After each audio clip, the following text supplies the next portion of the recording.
Okay, welcome everyone. We'll go ahead and get started. Megan, have you admitted everyone that's attempted to join? Okay. So welcome and thank you for joining our webinar today. Today's webinar will be an introduction to what non-tribal healthcare providers need to know in order to treat American Indian and Alaskan Native patients effectively. We will briefly explore tribal sovereignty and intergovernmental relations, health disparities and related history, Indian healthcare delivery, and the interaction with the non-Indian healthcare, and then consider how non-tribal healthcare providers can improve coordination with Indian healthcare. Our presenters today are Jesse Dean, and from the Tribal Affairs team at the Healthcare Authority. So we have Megan, and she will be our technical assistant. So if you have any questions, put her in the chat box, and she can assist you in the best way that she can. So we'll go ahead and get started today with our land acknowledgement. So although we are all meeting virtually, we're all on original territories of the Indigenous people of Washington. So in the chat box, I went ahead and sent the first link in there is to the Native Land website, and that shows the territories of Washington. So you can take a look at that. So because myself and my team is in the North Sound region, I'm going to go ahead and read our land acknowledgement. We begin by acknowledging with humility that the land where we are today is the territory of the people of the Salish Sea. Their presence is imbued in the waterways, shorelines, valleys, and mountains of the traditional homelands of the Coast Salish people since time immemorial. I also wanted to take a moment to acknowledge today is Orange Shirt Day. I unfortunately don't have an orange shirt, but Orange Shirt Day is a day to commemorate the residential school experience, to witness and honor the healing journey of the survivors and their families, and to commit to the ongoing process of reconciliation. So Chief Justice Murray Sinclair challenged all the participants to keep the reconciliation process alive as a result of the realization that every former student has similar stories. So the orange shirt in Orange Shirt Day refers to the new shirt that a lady by the name of Phyllis Webstad was given to her by her grandmother for her first day of school at St. Joseph's Mission Residential School in British Columbia. When Phyllis got to school, they took away her clothes, including her new shirt. And it was never returned. So to Phyllis, the color orange has always reminded her of her experiences at residential or boarding school. And as she has said, how my feelings didn't matter, how no one cared, and I felt like I was worth nothing. All of us little children were crying and no one cared. So today is September 30th every year is Orange Shirt Day. I also provided a link to the Orange Shirt Day organization in the chat box, so feel free to look at that. Also included in the chat box is a link to our past webinars. So there's the first webinar we hosted was on tribal health policy, specifically urban health policy. We had trauma-informed care and psychology through an Indigenous lens. And then our last webinar was Indigenous health indicators. So that is also linked in the chat box. So today we have presenters, Jesse, and I think Lucilla will assist him, but it'll primarily be Jesse who presents today. So I'll go ahead and read his bio and then I'll turn it over to him. Sorry, my dog is being super loud in the background.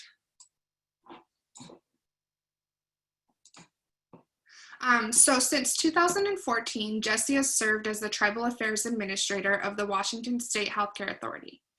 In his role, he leads the Healthcare Authority Office of Tribal Affairs to help Healthcare Authority comply with legal requirements applicable to Healthcare Authority's relationship with tribes, and develop new Medicaid financing options to support tribes and Indian healthcare providers in addressing American Indian and Alaska Native healthcare needs, manage Healthcare Authority's contracts, and support Healthcare Authority's government-to-government relationships with the 32 tribes in and near Washington State. Before joining Healthcare Authority, he practiced law for 9 years and public accounting for 5 years prior. Jesse is licensed to practice law in Washington State and holds a bachelor's degree from Harvard University, master's degree from McClellan Graduate School of Business and Washington State University, and a Juris Doctor from Stanford Law School. Growing up, and I apologize if I don't pronounce this name correctly, Kanaka Oiwai, native Hawaiian in Hawaii. He learned from this Kupana elders in Kumu o Kikula. I'm not even going to try to say it, Jesse, because I just sound silly saying it. The importance of service, culture, and language, and social justice. So Jesse, thank you for joining us today and being willing to share with our partners. Thank you so much, Tempest, and thank you, everyone. I am Kanaka Uivi, which is how we say Native Hawaiian, but it's like many things. It's there are other people who use other terms in Hawaii, but that is the term that I learned from my kupuna, my elders, so thank you for inviting me to speak today. How do I just ask for the slide to advance? So Jesse, I thought you were going to share your slides, but we actually do have your slides as well if you want us to pull those up. I can try running it on my end. Okay, so you should be able to share your screen. Got it. And by the way, Lucila Mendoza, she works as part of my team, and she supports, she's our tribal behavioral health administrator, and she does lead that work. At the same time, she wasn't able to join us today. Or no, there you are. Hi, Lucy. Say hi, please. Sorry about that. I'm here and just here to support my awesome boss, Jesse. Thanks for having me. She's a valuable member of our team. We do have another position that's based in the North Sound region, and that went vacant back in June, and we just got approval to hire for that position, and so that job posting got released yesterday. So if anyone knows of a good candidate, please send them our way. All right, let me try to share my screen then. This will stop others sharing your screen. And let's do that.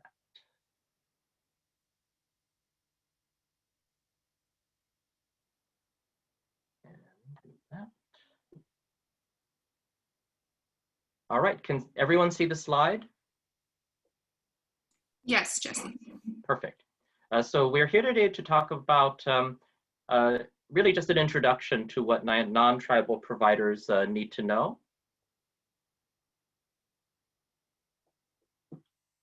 There we go. And so what we're going to do is really try to cover 4 independent things that also overlap.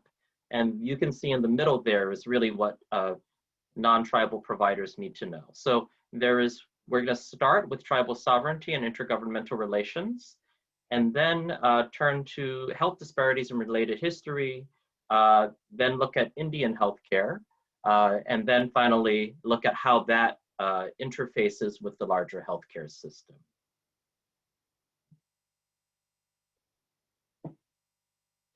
I have a new keyboard, so I'm still getting used to it. So the first part, tribal sovereignty, treaties and intergovernmental relations, and the special trust responsibility. What is all of that? So tribal sovereignty, this is actually a quote from an 1832 case, Supreme Court case called Worcester v. Georgia. And so this is one of the earliest cases involving tribes. And the Supreme Court stated that the Indian nations had always been considered as distinct, independent political communities, retaining their original natural rights as the undisputed possessors of the soil from time immemorial. And tribal sovereignty predates the United States itself.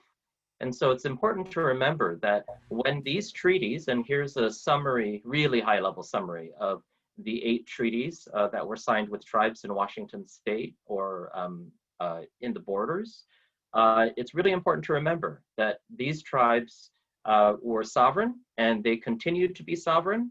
These treaties were agreements between two sovereign nations on how to resolve, essentially how to end what were the Indian Wars in what was then known as the Washington Territory, and how to really just figure out how to move forward as two sovereign nations. So these treaties guarantee the pre-existing rights of these sovereign nations. So you can see, for example, fishing rights. Those were not, special rights that were given by the United States. This was an agreement whereby the United States said, you have these rights and we recognize them and we will respect them going forward. We are not, we're part of the agreement is that these are rights that we respect of the tribes. Same thing goes for hunting. You can see, for example, for the Makah tribe, even though these treaties were written by Isaac Stevens, who was the negotiating on behalf of the United States, and so he wrote these in English. These were negotiated in the Chinook jargon language, which was the trade language of the region. But these were not negotiated in the native language of the individual tribes. And so it was already a challenge to conduct this negotiation. And even in those circumstances, you can see that tribes were making sure that they were negotiating for their futures and their cultures. So here with Makah, they negotiated into these treaties that they did not write, whaling and sealing as rights that they retained. And that is respected until today, because these treaties are still good law today. But these treaties also were a settlement of the, of these wars. And so they were an agreement where the tribes gave up something, and perhaps the biggest thing that the tribes gave up was their land. And in exchange, the tribes reserved some of that land, or in many cases, agreed to move onto other tribes' land. And that's what these reservations are. And so when people think of reservation in the context of tribes, you will usually think of the tribe's land base, right? But reservation is a contract term. Reservation refers to, I am reserving this, I am keeping this as I am giving up that. That's really the original use of the term reservation. And so these are lands, but they are also the reservation of a land of control and dominion over land. There were also things that the United States said, we will give you in exchange for giving up all that land. And a key part of that was healthcare. Every one of these treaties refers to healthcare. Some of the treaties guarantee a hospital, that the United States will provide a hospital.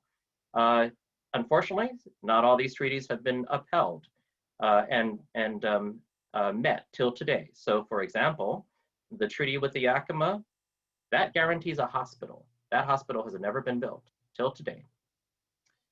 But these all guarantee healthcare in some form, and they do not end. There is no end to that United States obligation.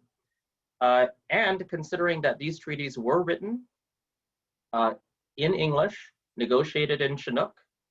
Sorry, you have to get out of that. Not sure how to do that for a moment. There we go.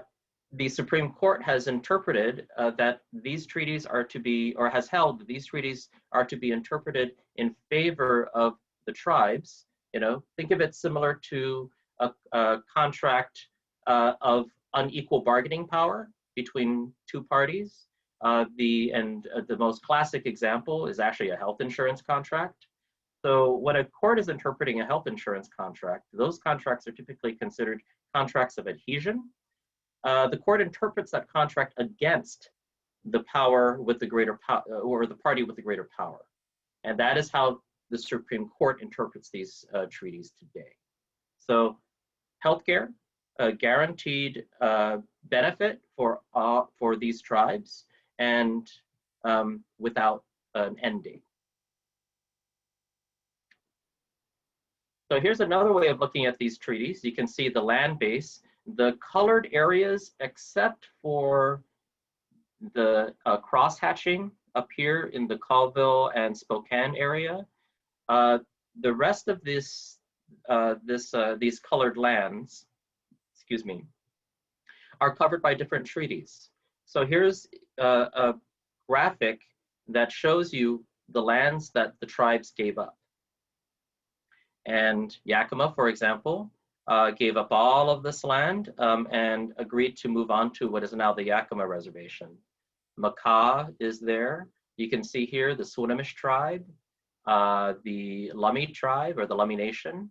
This is a Department of Ecology map. And then this is also from 2010. So some of the, like the Cowlitz tribe now has a land base they did not back then. But you can see in North Sound the different tribes. There's the Tulalip tribe, still Squamish, and they didn't show some of the tribes with the smaller land base. So you don't see, or maybe it was under here, you don't see Sauk-Suwattle, for example. But the key point here is that tribes gave up land, and part of that compensation in exchange was free healthcare into perpetuity. That is the view from tribal members across the country. So we have two sovereign nations. What does that mean, intergovernmental relations? I get that question a lot. And so we'll just do a little thought experiment, which is, here's the state of Washington, represented by the flag of the state of Washington. And we'll think about different types of relationships. There's the federal government. And so I think we all understand that the federal government has supremacy but that supremacy actually is limited by the Constitution. So the federal government has supremacy in certain areas of law, but in other areas, the federal government is actually limited.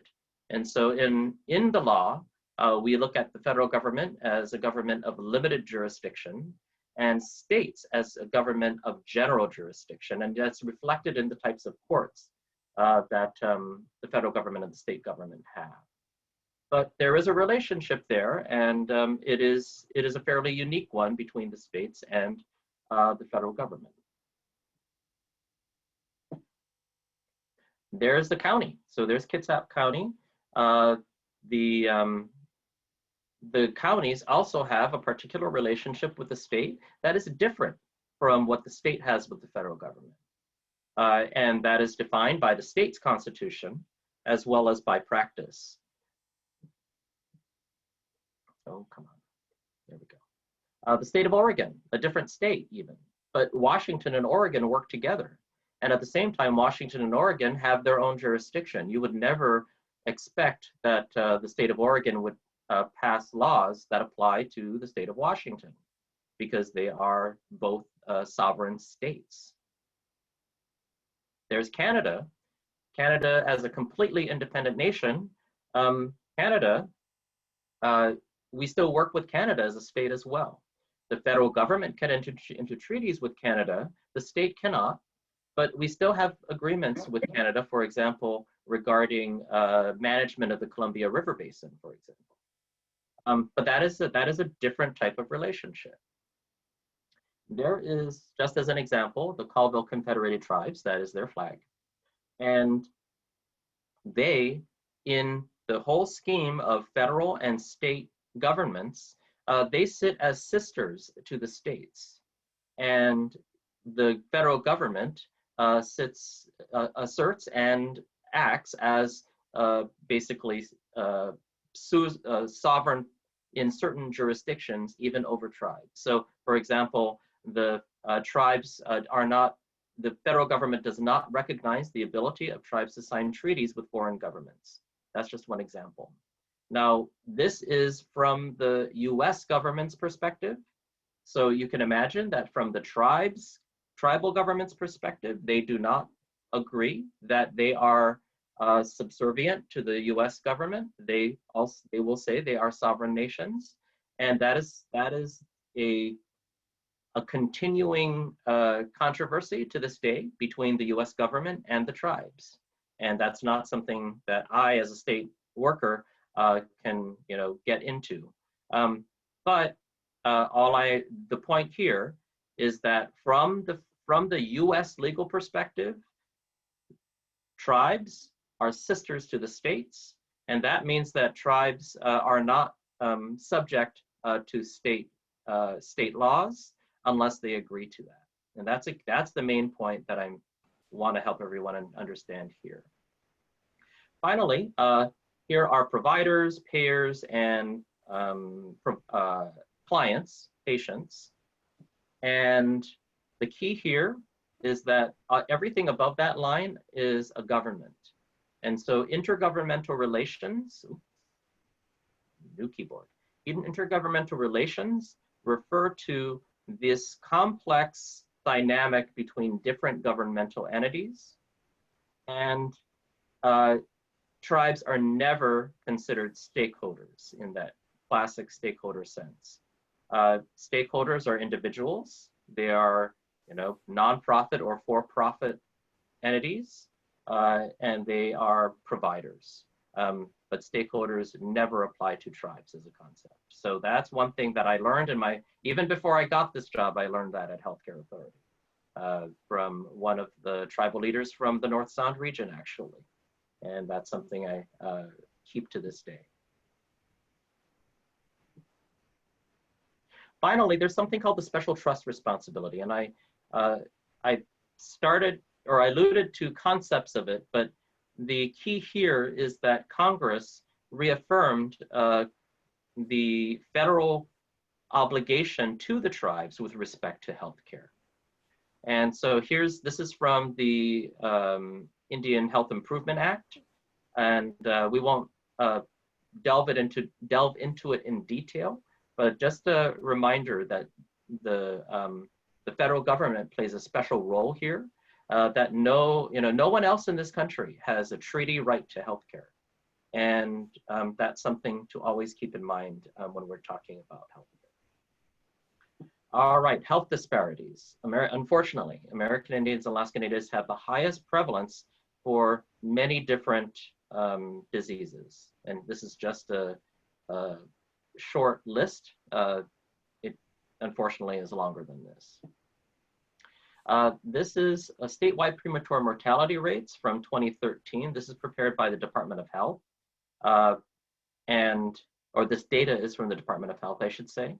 And the key here is to notice the red. This is that we have a typo there. This is the American Indian Alaska Native premature mortality rates. And so these are chronic diseases to the left, coronary heart disease, diabetes. You can see the health disparities compared to the white population or Asian or Latino population for these. But I want to really pause for a moment and look at the behavioral health related premature mortality rates, because these are just awful, right? Here is premature mortality rate 59 compared to 13, and this is deaths per 100,000. This multiplier is unheard of. Here's another 42 compared to 16, 25 compared to 16. So these numbers are off the charts for the American Indian Alaska Native population, and we'll take a look at why that is. Part of this is historical trauma, and we'll look at that, some of the sources of that in a moment. So there is a really ugly history here, and that has led to what some researchers in healthcare have identified as historical trauma. This is not unique to the American Indian Alaska Native experience. We find this in the African American experience, particularly with descendants of slaves. We also find this with the Holocaust and Jewish individuals, with survivors of the Cambodian Civil War. Anytime there is an experience of genocide or group subjugation, it has led to historical trauma, which is a continuation into the future of those events. One way of looking at this is that history has led to a repeat pattern of adverse childhood experiences. So think about this. 100 years ago, we started seeing adverse childhood experiences. People taken by force from the reservation and unable to grow up as healthy individuals with their culture, with their society. They become adults, and then they in turn perpetuate the adverse childhood experiences with their children. And this goes on for generations.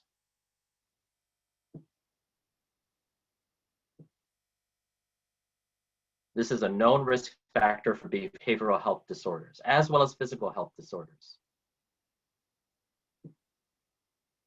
Unfortunately, these traumas continue into the present. So historical is not really just a reference to the past, it's just a reference to the continuing experience that started in the history. So what are some of this historical trauma? Here's one. Checkerboarding. In 1872, by presidential executive order, the Colville Reservation was established. And so not all tribes signed treaties.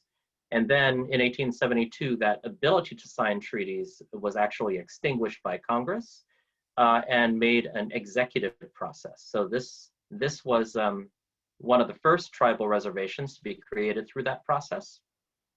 And it forced the relocation of 12 tribes and bands onto what is now the Colville Reservation. The Dawes Act then abolished group title and allotted tribal reservations into 80 and 160 acre parcels per tribal household. So here, this is an example of an executive order, but we have tribes that sign treaties even, where they were told that this is their land mass, this is their land base.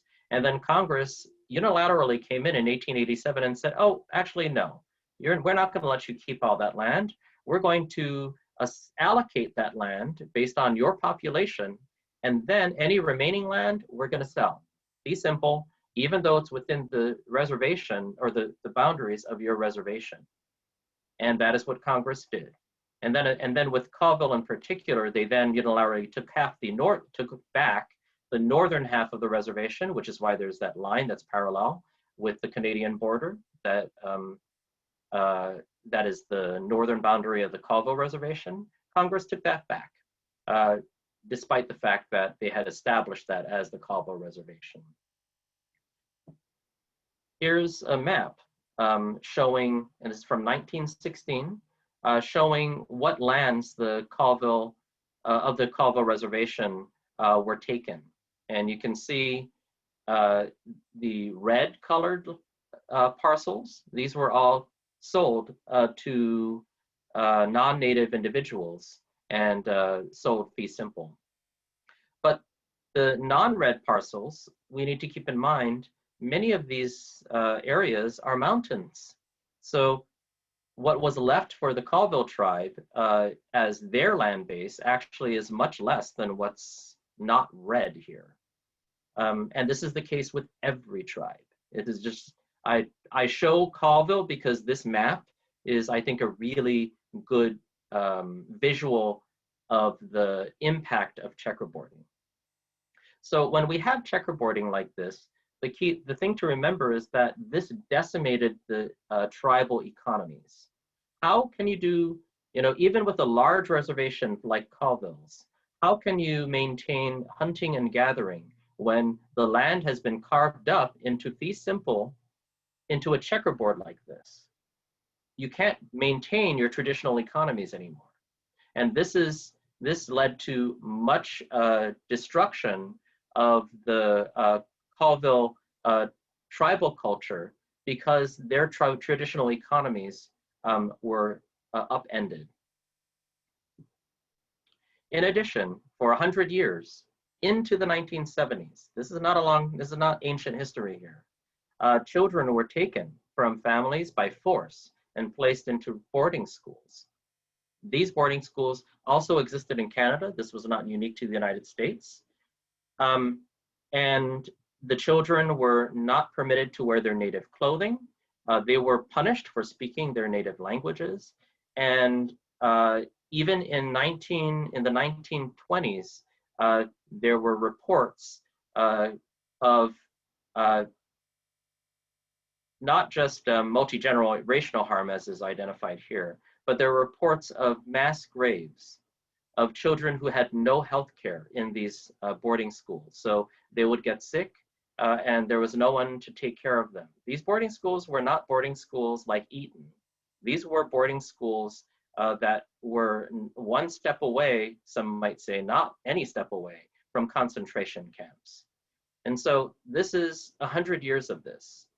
And this prevented the passing on of cultural protective factors. It prevented the maintenance of traditional families, of families in general. When you take a child who is 6 years old and then they come back and they're subject to this type of abuse and they come back to the reservation, to the community, they're different.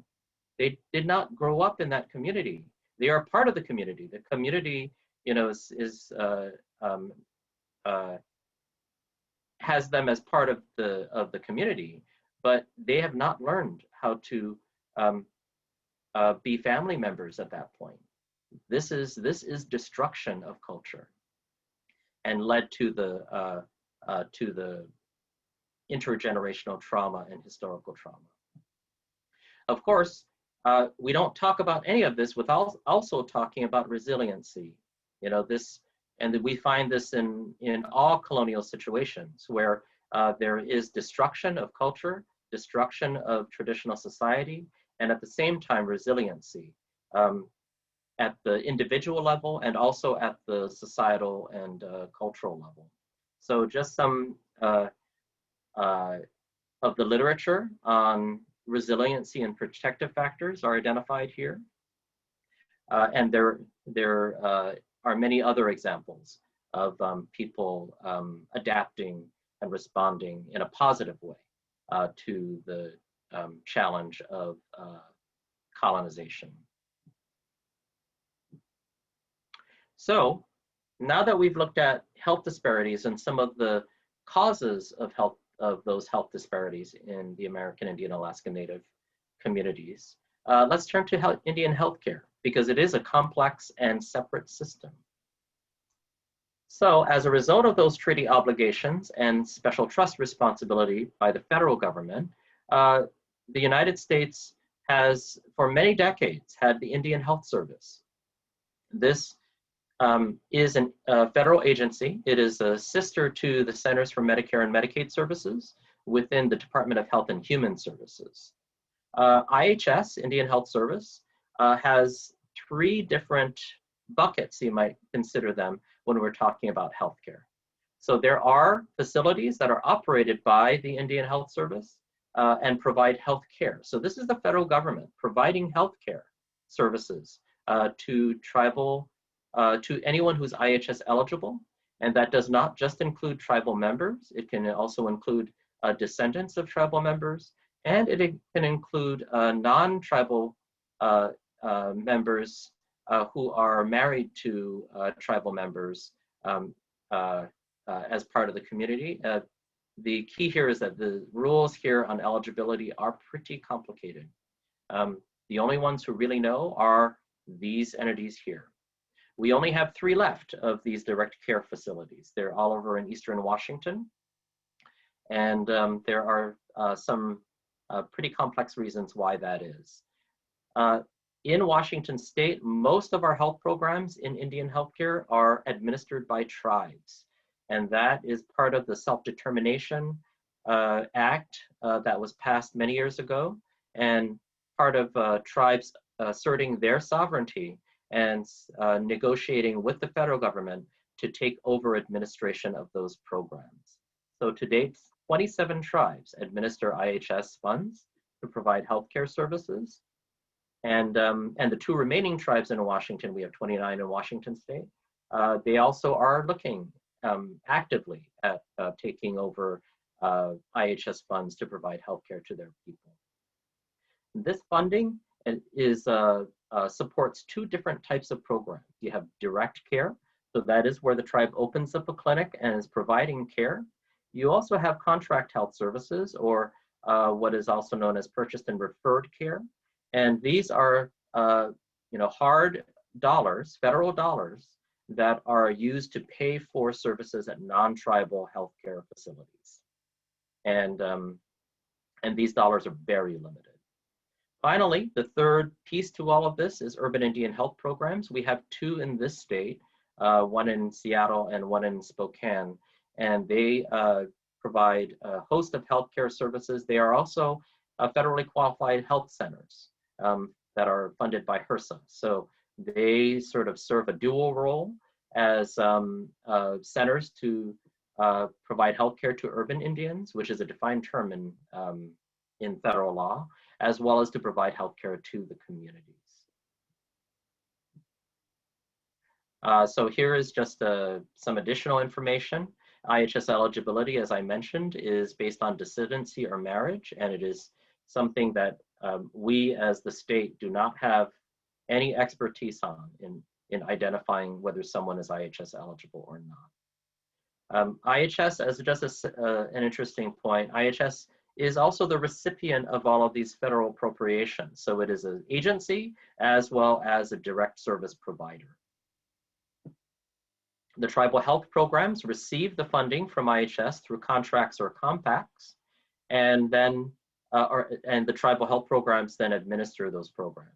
So tribes are audited by the federal government because they are receiving federal dollars. So the Office of the Inspector General at the federal level does conduct audits, and tribes have to comply with many federal requirements that other healthcare providers, non-tribal healthcare providers, aren't even subject to.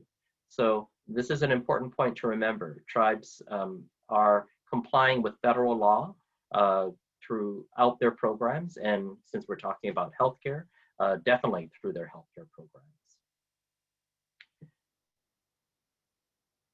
So, funding for healthcare. This is actually from my own master's project, or the methodology was from my own master's project when I was at WSU in Spokane. And we updated this since this is for 2010 through 2016. And this is very consistent with a lot of other data that is out there. So this is national healthcare data, healthcare spending data, I should say, on a per capita basis. The black line is how much is spent nationwide on healthcare. So this is all healthcare spending, and then divided by the population of the United States. And it starts at just above 8,000 in 2010, and then peaks in 2016 at just above 10,000. So this slope, for those of you who are math geeks like me, this slope you can consider the inflation rate. This is how every year healthcare spending goes up, and that's reflected in this black line. This blue line is Medicare, and that shouldn't be too surprising for us. This includes our elders, and so they tend to have more needs, healthcare needs, and there is more spending on a per capita basis. This is Medicaid, this green line. This is what every provider hates because of how low Medicaid rates are. And so this is really, you can consider this, the lower bound of what providers will accept on a per capita basis of spending. Here's IHS. Barely changes. And in fact, when I did my original research, it was back to 2000. This number has not increased. There was one blip where it went up and then it went back down. This has never increased. Can you imagine providing healthcare at $2,000 per person per year to cover all of healthcare? This is what IHS is intended to do, and yet it fails this miserably. And the way that Congress has instead addressed this situation is not by increasing IHS funding. It does increase on a per capita basis because the population is growing, but it never, ever goes above this. So Congress instead decided to use Medicaid as a backstop to bring more funding into the tribal system. And that's where I work for Healthcare Authority, the Medicaid agency. So that's where my agency has gotten involved because Congress has used Medicaid as a funding source for Indian health. But that is not something the tribes wanted, and that creates a level of complexity that we'll look at in a moment. Before we go there though, Indian healthcare. One key point to take away from today is that Indian healthcare is patient-centered care. The Indian Health Clinic or Tribal Health Clinic is the patient-centered medical home for American Indians and Alaska Natives. And we just looked at this complex system that most non-tribal providers are not even aware of. And yet that system is the patient-centered medical home. And that system is providing, high quality, effective care to American Indian, Alaska Native patients. Unfortunately, it is not universal and it is not available everywhere, but this is still a key takeaway from today's presentation. Indian healthcare providers serve people from birth to death. Think about that for a moment. This is not an eligibility-based system or where you churn in and out. You're born into the system and the system is there for you throughout your life. We do not have a system like this outside of Indian health. For the larger population, employer-based healthcare is where it's at. And then for other parts of the population, it's Medicaid or Medicare when we get older. This is a very different way of looking at how you're providing healthcare to your people. In addition, Indian healthcare providers then have an investment, a lifetime commitment to their people. Again, that is very different from the rest of the system. And finally, because of all of this different view and this existence of this different system, it is very important that we improve coordination when American Indian Alaska Native patients are seeking care outside of the system. Because unfortunately, especially in Washington State, the Indian healthcare system is not comprehensive. There are no IHS hospitals, for instance, in this state. So tribal American Indian Alaska Native individuals have to access the non-tribal health system. And in fact, they're required to do that by federal law. Here's a regulation. The Indian Health Service is the payer of last resort. What does that mean? That means that Medicaid and Medicare and commercial insurance all have to be exhausted before the tribe can use IHS funding. So part of what this means is that the tribes look at all alternate resources before using those contract health service dollars. Remember I said those were limited dollars? And so here you have the fact that based on the per capita spending numbers that we looked at earlier, there is not enough spending for American Indian Alaska Native health. And the federal government has then therefore told tribes, you need to go look elsewhere for funding. And they are very good at this body of rules, but it creates a significant area of complexity because they have to exhaust employer health plans, qualified health plans, Medicaid, Medicare. I have heard my colleague, who's the executive director of the American Indian Health Commission for Washington State, talk about tribes going after casualty insurance for payment of healthcare services.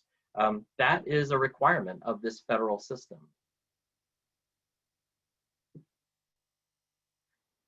So I mentioned that we don't have hospitals IHS hospitals in the state. So this is where a lot of the complexity comes in when we're providing services to American Indian Alaska Native people. Tribes, almost all of them have mental health and substance use treatment. Many of them have dental care. Many of them have physical health care, but this is all outpatient. And we do have a few tribal substance use treatment facilities that are residential, but by and large, this system is an outpatient system. So whenever you need specialty care, whenever you need inpatient care, the Indian healthcare system has to refer out to the non-Indian healthcare providers. And that's where a lot of the pain points exist. And so that is part of what we're trying to do at Healthcare Authority, is reduce those barriers, improve the coordination between these two systems so that people's healthcare and healthcare outcomes improve. There are many federal laws and rules in healthcare, and even more so when we're talking about tribes and American Indian individuals, American Indian Alaska Native individuals. So in Medicaid, for example, AIAN patients are guaranteed the ability to choose the Indian healthcare provider as their primary care provider. And in Medicaid, this means that managed care entities are required to respect that choice, federal law. So what that means is that, managed care entities develop networks of providers. They cannot exclude Indian healthcare providers from being able to be the primary care provider of American Indian Alaska Native managed care enrollees. States may not force American Indians Alaska Natives into managed care. This is the only population where that is true. And so American Indians Alaska Natives have the ability to choose managed care or the Medicaid fee-for-service program as they see fit. And that is a reflection of the complexity that we looked at of the Indian healthcare system and the federal government trying to ensure that that Indian healthcare delivery system is not is respected and is able to access Medicaid funding without having to go through Medicaid managed care. States also must consult with tribes and solicit advice from non-tribal healthcare providers. This is part of what my office works on, is helping my agency engage with tribes when we are looking at changes to the Medicaid program, and then of course there's also state law that requires us to work with tribes on anything that my agency is doing, and that is applies to every state agency. And finally, state Medicaid programs must accept other state licenses of healthcare professionals. So this is similar, to the other federal direct care providers. Think of military hospitals, for example. So tribes are not unique in this. Those providers in those tribes and in those military hospitals, they're not necessarily required to have a DOH issued license. The key is that they have to be licensed by a state, and that is also the case for IHS and tribal health programs.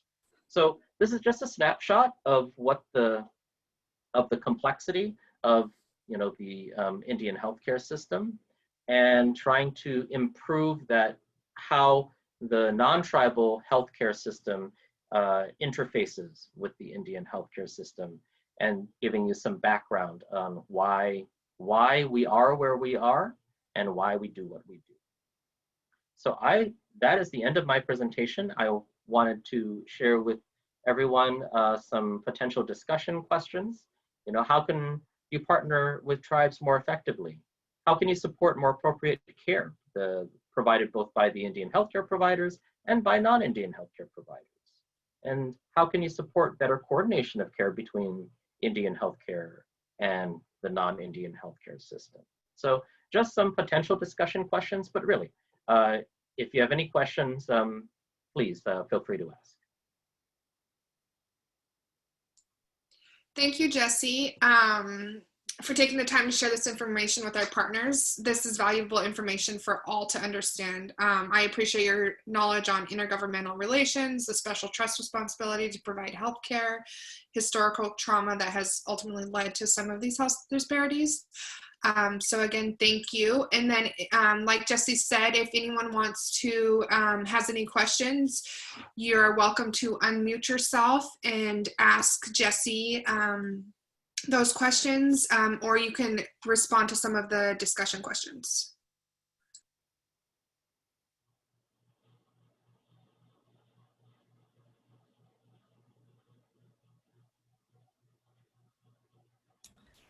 Hi, my name is Amelia, and I currently work at Compass Health, providing mental health support, and I've worked both kind of in a WISE program, which is wraparound services, and now outpatient.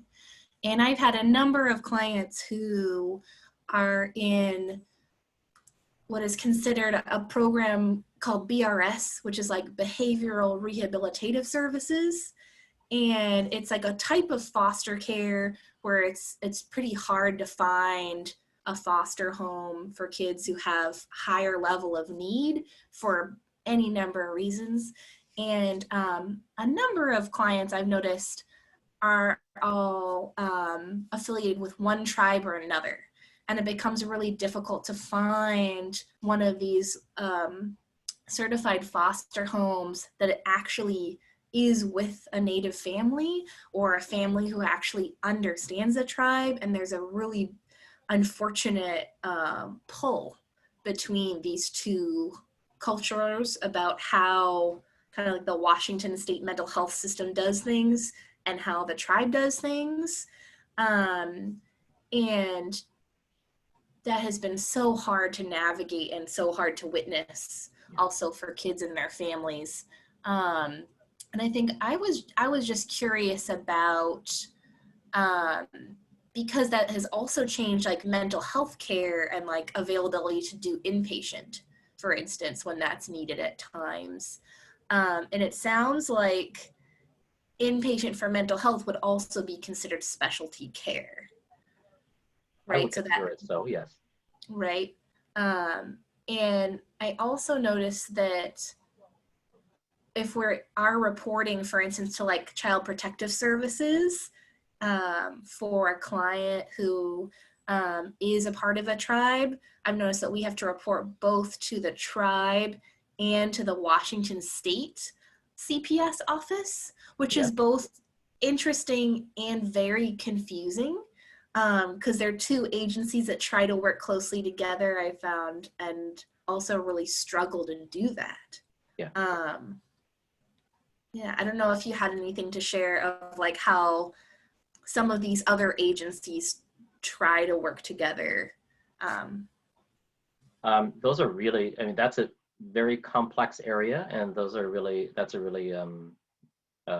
good set of comments. What I can share is that there's a long history here, and I didn't get into that at all, of states, and Washington State was terrible at this, but we were also not unique. States were, until 1978 or 79, I think it was 1979, states would regularly take Native children, American Indian and Alaska Native children, from their homes and place them into non-tribal foster homes. Not because of abuse, not because of inability to care for the child by the Native parent or parents. It was like an unspoken policy. And the tribes had complained about this for years. And the data was overwhelming that tribal children were being taken out of tribal homes at alarming rates. And so Congress fixed that, or at least tried to. In the 70s, Congress passed the Indian Child Welfare Act. And that has played a huge role in trying to reverse and stop this theft of children from Native families.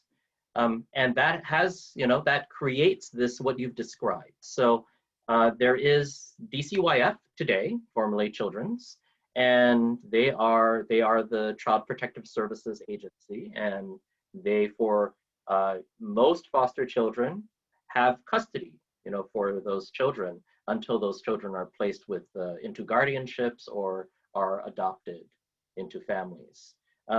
But there's also, every tribe has an Indian Child Welfare Program, or ICW program, if you've heard of that, it called that. And they have custody over children that are, children of tribal members. It's a very complicated process, and when you have multiple tribes involved, so I am not an expert in that at all. My expertise is with Medicaid and Indian Health, but it creates a level of complexity that I think is an important thing to recognize and to work with. You know, in many ways, I like to describe the relationship of the federal government and the 29 tribes in Washington state and the state government as more akin to what you see in Europe, where you have multiple layers of government and everybody has to work together. And that creates a lot of complexity, but that is an important part of the way Europe exists. The same thing here. We are used to having a simpler form of government. That's not the case with the tribes.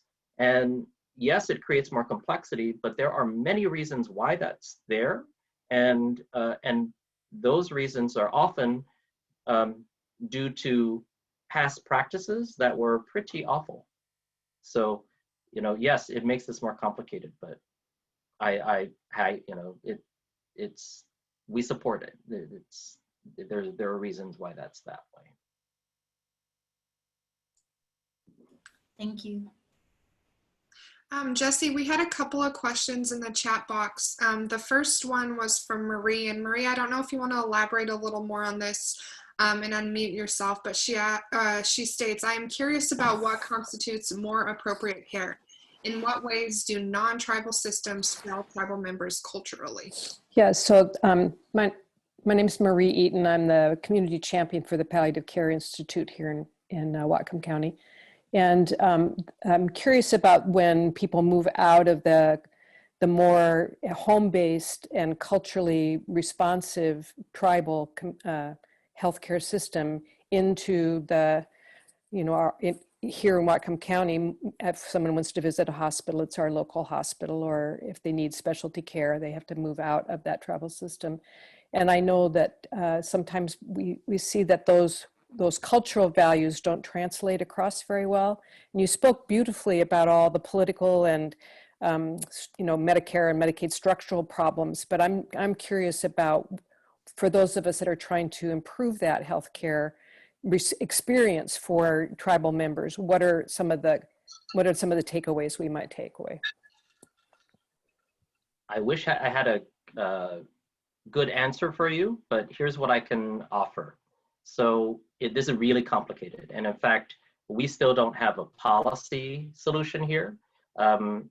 In many ways, and this is sort of the holy grail for my agency, is to try to figure out how to expand access to culturally appropriate care outside of tribal settings. Because we have all of these American Indian, Alaska Native patients who are not close to their tribe, unable to access care at any of the 3 types of facilities that I shared with you earlier. And so they're in the general Indian or the general non-tribal system. And how do we get better access to culturally appropriate care? Some of the things that, some of the ways that the care is different are the importance of trust building. You know, the non-tribal healthcare system can often be very transactional, right? You show up at the specialist's office, specialist is going to see you for maybe a half hour. Specialist, that's a very transactional experience. That is not the way tribal health works. Tribal health is based on trust, and that is where the provider is, you know, is when the tribe is hiring that doctor, for example, or the ARNP, that doctor and ARNP comes into the system, goes through an interview process with the community. I mean, that's not something that the non-tribal system does. And that doctor then, over the years, builds relationships with the larger tribal community, so that it can take 2 years for that doctor to actually have relationships that then encourage people to come in to see that doctor. You can see how that's really hard to translate into a non-tribal system. We don't do that. On top of that, even cultural, and you know, like the ways of interacting with an individual between a professional and the patient, right? The non-tribal system often places and presumes that the patient just needs to listen to the professional. Yes, the professional needs to get all the information from the patient, but then the professional is going to use his or her experience and knowledge, and then here's what you need to do, here's what we're going to do. But that's all through a Western lens. And we see this in multiple in other settler communities around the world. There's a lot of interesting research that's coming out of New Zealand and Australia about how the way that Western providers interact with the patient, with an Aboriginal or Indigenous patient with a different worldview and a different culture, really just sort of shuts down that relationship, because there's no relationship that's being built. It's really, again, getting back to this sort of Western transactional approach. And then particularly in behavioral health, the Western presumptions can even infect the way that the healthcare professional diagnoses a patient. A lot of research on this. And the Indigenous people can be diagnosed with schizophrenia, whereas it's not actually schizophrenia, but because of the Western model of interpreting how that individual is talking to the professional, that gets translated into being schizophrenia instead of being cultural difference. And so those are just a few things that I can share, but I don't have any good answers on how to support that. You can see how this is a hard thing, especially coming from the state agency. This is a hard thing to try to address. Hey, Mary Ellen. Marie, Thank you. remember we have a meeting with the boys today? Yep, 2 p.m. 2 p.m. Cool. Anything? I think someone forgot to mute themselves. Yes. Okay, Jesse, so this is a similar question, and I don't know if you have anything to add. It comes from Rachel Lucy at Peace Health. What are some of the specific projects, best practices Healthcare Authority recommends for addressing those challenges in the space between the tribal health home and hospital specialty care? We're still working on that, so that is a hard question, but I appreciate it. What we're trying to do as sort of in this next year is to improve the ability, improve the information that the non-tribal system has about tribal healthcare, so that if a patient shows up at a hospital and that social worker at that hospital gets information that the patient is American Indian Alaska Native and affiliated with the tribe, that social worker understands what that means. This is not just, oh, the person has a American Indian as race, and we mark that maybe on the Apple Health application and move on. When a person is affiliated with the tribe, that means that there is a government that is taking care of that patient, and therefore that social worker needs to reach out to the tribe and make sure that there are better connections. Because what often happens is that when the patient shows up at the hospital, there's a whole system that's been caring for that patient for years, and now the hospital is blind. They don't know what's been going on, and the hospital then provides all these services without knowing what's preceded, and then also refers out to other non-tribal providers.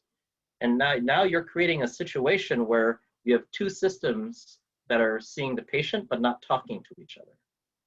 On top of that, tribes are not just healthcare providers, they're governments, which means they're providing a host of social services that the non-tribal world is often not even aware of.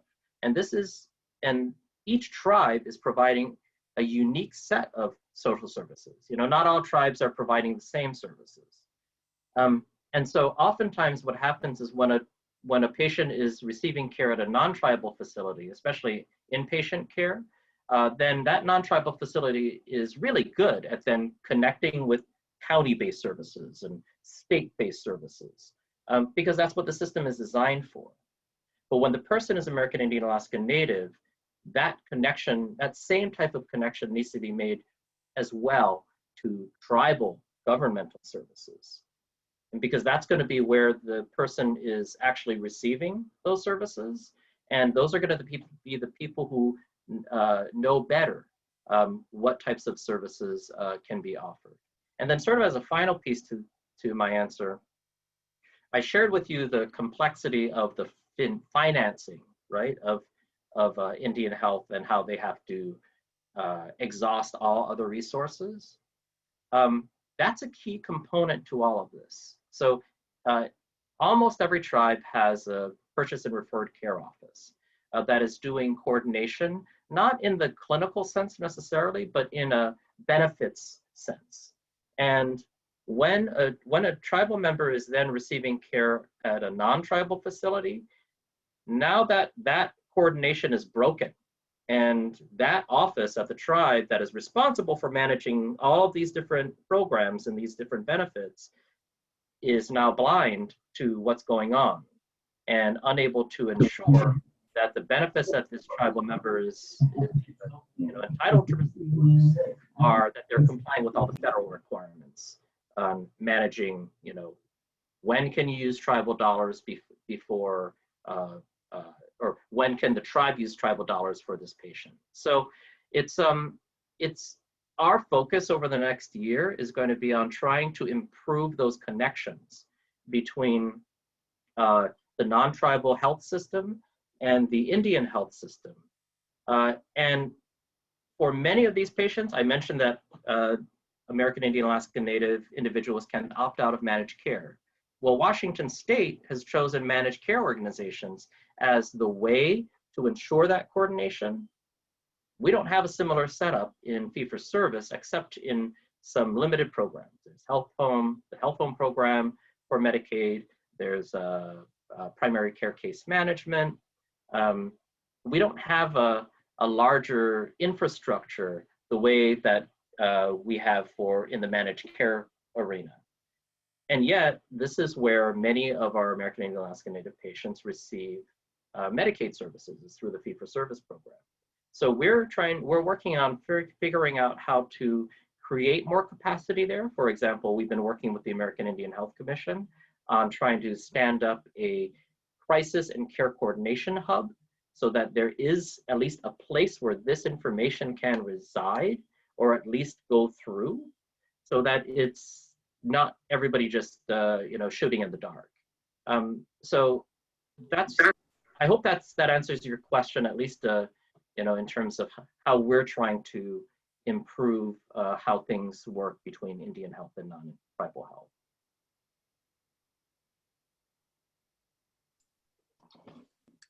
Thank you, Jesse. So we have a few more questions. I'll keep going through the chat box for you. So we have a question from Michaela. Hello, Jesse. Thank you for this content. One question I have is that I saw the Yakima tribe as one of the IHS direct care service facilities, but the Yakima tribe was also the tribe that has not been guaranteed their treaty hospital yet. Can you speak to reasons why this may be the case, as the inflation rate for IHS funds has all but stayed the same per capita throughout your research and work? I know this might be a big question, but I am interested in your perspective on this. It is a big question, and it has multiple, there are multiple barriers here. But the biggest barrier is that Congress has not appropriated enough funding to the Indian Health Service to enable the Indian Health Service to provide comprehensive care nationwide for every American Indian Alaska Native. You can't do that when you're funding it at $2,000 per person. And so and I guess the corollary to that is Congress has not met its treaty obligations, and there is no mechanism for tribes to force Congress to meet its treaty obligations. There is a mechanism for tribes to force the executive branch to meet its obligations under law or treaty. And even that's been difficult for tribes to enforce through the courts. And so, for example, years ago, there was a case, and I don't think the case has ended yet. There was a case that was called Cobell. And so there was a settlement that came out of that, which are the Cobell settlements that many American Indian Alaska Native individuals have received. But the Bureau of Indian Affairs, so this was not a healthcare settlement. This was a settlement of the gross mismanagement of resources and funds that were supposed to be held in trust for tribes and for American Indian and Alaska Native individuals. The Bureau of Indian, so the tribes took the federal government to court, and what came out through that case was that the Bureau of Indian Affairs couldn't explain where billions of dollars had gone to, literally disappeared. Can you imagine in a private entity, can you imagine a corporation losing $1 billion? Like, that'll be considered embezzlement. And yet that's the reality with what happened with the Bureau of Indian Affairs. And so this settlement came out of that, but it was pennies on the dollar. And that's not even in Indian health. So when you look at the obligation of the federal government, the federal government has been, even on the executive side, and it didn't really matter which administration which party had control of the White House, it has just been a disaster for tribes. And then so that's just the executive side at the federal level. When we talk about Congress, the situation is even worse, because the Supreme Court has a doctrine called congressional plenary power. Essentially what it means is that Congress can abrogate treaties at will, and the courts will not hold Congress responsible or force Congress to satisfy the obligations under treaties that Congress has ratified. Isn't that crazy? So the lack of a hospital at Yakima is all tied up in this long history of lack of accountability by both Congress and the federal branch and the executive branch, to lack of accountability by the courts to tribes and to American Indian Alaska Native individuals. I hope that's my perspective. I do not work at the federal government, but I follow this through various federal Indian cases, and that's my answer. Michaela says, thank you, Jesse. So we have one more question in the chat box.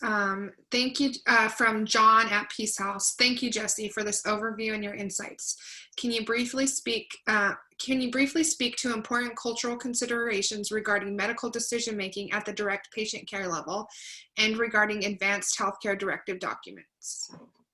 Ooh, I have never received a question about advanced healthcare documents and cultural appropriateness. That is an interesting question, and unfortunately I don't have an answer for that. I've never even thought about that. I try to exist, my life is living between two worlds in this legal space and trying to translate both ways and understand the Western law. I don't know how to answer that question. With regard to medical decision-making, Tempest, could you read the first part of that question again, please? Yes. Can you briefly speak to important cultural considerations regarding medical decision-making at the direct patient care level? Okay. So I'm assuming medical decision-making, you're referring to patient decision-making? John? Yeah, this is John. Hi there. Yes, I guess part of my experience is there seems to be a difference where a lot of generally white folks, it's a very independent, me and myself and my doctor, where in the Native Indian and Alaska Native might be more communal decision making. They would involve a lot more folks in helping them make a decision regarding their patient care. So yes, at the patient care level. Yes, and at the trying to help the patient make decisions about their health care. Right. That I would agree with that. Obviously we need to avoid making generalities, but culturally, there is much more of an expectation of having family involved, and also having a trusted expert, and this could be an elder. This is usually an elder, actually, for the family, and could be someone outside of the nuclear family, but part of the extended family, that would be involved in helping the individual make decisions about his or her healthcare. So absolutely, and it is. I have not seen it since I've been at Healthcare Authority, but I have read about situations where Western medical institutions have really not understood that, and so not allowed some of these respected community individuals to even, be a part of that conversation when the doctor's in the room. And that's really unfortunate, because those people are really important to helping the patient understand what the doctor is saying, for one. And so those people often serve as translators, and they also often help get past that lack of trust. So that person, that elder, is in the room, is listening to you as you being the doctor, and then that elder is the one the patient trusts, not the doctor. And so that elder is a key player in making sure that the patient is receiving the most effective care possible. And when we exclude them from the meeting, from the discussion, that does not help anyone. So yeah, thank you for bringing that up. That's a really important aspect of all of this. And that's why, for example, there's been a lot of focus on decision-making aids, healthcare decision-making aids. And again, great, I support the development of these aids. It can help patients understand better. We have in the past tried to make sure that they were, more culturally universal, or universal, maybe is the wrong word, but at least not, the way it's worded, try to make sure that doesn't shut down the involvement of a American Indian or Alaska Native patient. But those decision-making aids can also be helpful in that the elder can be there and help the patient walk through some of that information. So yeah, thank you for the question. That was a really interesting question. And then I've also noticed some of you have provided some great resources in the chat box, so I can go ahead and follow up in an email to provide you those resources that were left in the chat box. If there's anyone else that has any additional questions for Jessie, feel free to unmute yourself. And if not, Jessie, thank you again. Thank you so much, Tempest, and thank all of you for your time today.